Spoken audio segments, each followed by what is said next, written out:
Bonjour à toutes, je vous retrouve cette semaine pour un nail art en one stroke et je vais vous montrer comment j'ai réalisé ces petites roses. Donc pour ça j'ai appliqué sur mes ongles ce très joli vernis de chez Kiko, c'est le numéro 493. C'est un rouge avec plein de paillettes dorées à l'intérieur, vraiment avec plein de reflets très jolis.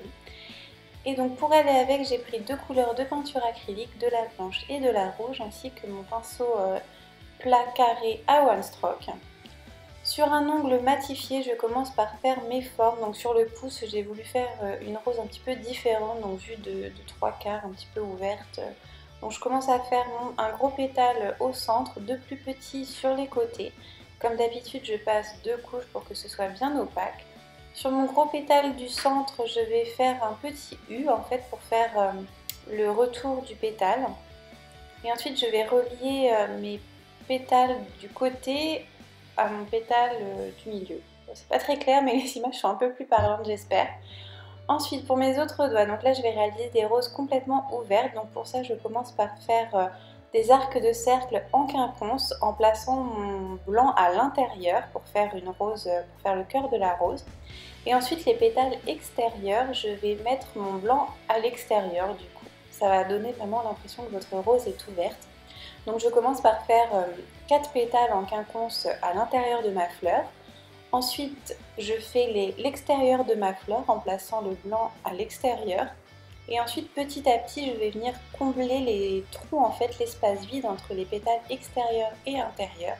Et ça va venir vous faire une rose bien chargée en pétales. Et c'est plus joli comme ça, je trouve.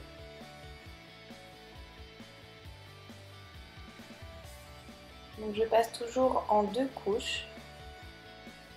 Donc là j'ai décidé de le faire sur la totalité de mon ongle en fait, sans laisser de vernis apparaître. C'est pour ça que c'est plus facile, je trouve, de choisir de faire votre rose de la même couleur que votre vernis de base. Ce qui fait que si jamais il y a des petits interstices et des petits trous au niveau de votre peinture, ça ne se verra pas puisque le vernis de base est de la même couleur en fait. Donc c'est pour ça que là j'ai choisi de la peinture rouge et blanche.